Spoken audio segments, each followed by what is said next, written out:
I were given a ticket to a train ride. I jumped on the train, and all I talked about was being given the ticket, but I never looked out the windows and appreciated the trip. You might think I'm a little out of whack in my thinking. You would wonder, why aren't you enjoying the scenery?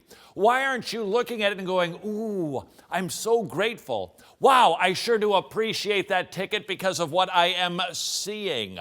Instead, all I do is talk about being given the train ticket. So we make our way through Colorado without getting a Rocky Mountain high, and all I do is, hey, did I tell you I was given a ticket? I was given a ticket. Then I go and sit down next to somebody else, and I tell them I was given a ticket for this. It was given to me absolutely free. I didn't have to pay anything for it. Somebody's finally going to go, would you look out the window and enjoy the ride and talk about something else? And that is what I fear is a problem for some in the gospel-centered movement. This is overall a good movement that has in many ways recovered the gospel, that has revisited the concept of grace, that Jesus died for sinners, and we get to live in light of that truth. The gospel-centered movement overall is very good, but I have been noticing lately it is very one-notish. Permit me to do a demonstration of what I believe this little imbalance looks like. Adrian, would you please tell everybody the name of your lovely wife? My lovely wife's name is Rachel. You didn't have it right on the tip of your tongue. You had to buy a little time there. No, I wanted to make it a standalone. I see. All right, fine. And tell me an attribute about your wife that you really enjoy. Well, she's also an excellent cook. I've already used that one. She takes care of our children better than anyone else. All righty then. So now let me just tell you about your wife. She takes care of your kids. She really takes care of them well. She takes care of your kids so well. I got to tell you something. Your wife, she does a bang-up job with the kids. Okay, as much as you appreciate that about your wife, at what point would you go, got it, Yeah. enough already? Right away.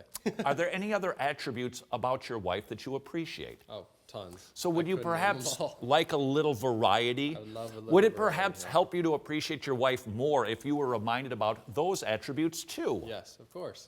Yeah. Bingo. That is what I perceive to be a problem of the gospel-centered movement right now. All we are talking about is the ticket that was purchased for us. All we seem to be talking about these days is grace. Please don't misunderstand. We are the grace people. But there are other attributes about God that we can talk about. Yes, Jesus purchased our ticket. We are heirs of everlasting life.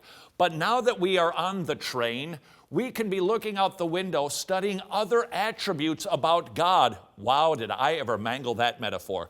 We can be learning other things, studying other things about Him to appreciate Him more. Instead, what I seem to be hearing a lot of is, hey, the gospel, it's great, isn't it? Don't you love the gospel? Aren't you glad that we've got the gospel because it's really great? And we hear it a lot. Furthermore, I seem to be noticing that we talk about how great the gospel is without sharing what the gospel is. We talk a lot about, wow, the gospel, it's really great, and we're gospel people, and we get to be completely forgiven Christian gospel people. What is the gospel? Please, if you're going to talk about how wonderful the gospel is, and we should, would you please tell me what the gospel is? Remind me about my sinful, wicked nature. Remind me about God's holy nature. Remind me about God's right response to sin, and that He's prepared a place called hell, and that's exactly what I deserve, not to mention temporal punishment too. Remind me that Jesus Christ, the second person of the Trinitarian Godhead, came to this earth, took on human flesh so that He could represent us, so that He could die for us on our behalf. He who knew no sin became sin that we might become the righteousness of God. Tell me that He rose from the dead and that He ascended into heaven and He's coming back again. Wow, can't wait for that, to judge the world in righteousness. And because I have been hidden in the cleft, the rock, Jesus Christ, I don't have to fear that judgment at all.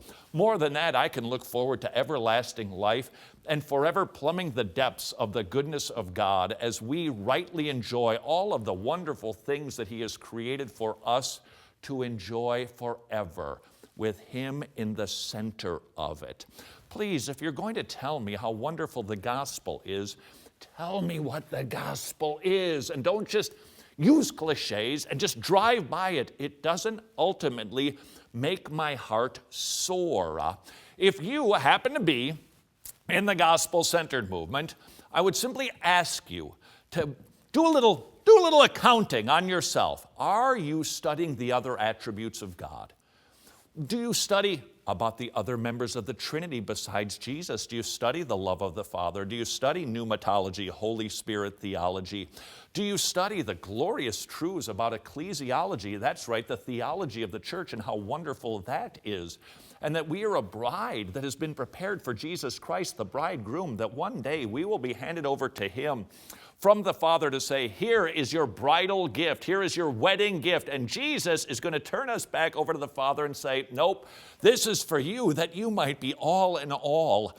There are so many other ologies that we could be studying. Not that we ever leave the cross, we don't graduate from it and move on, but all of those theologies should bring us back to the cross so that we appreciate it more.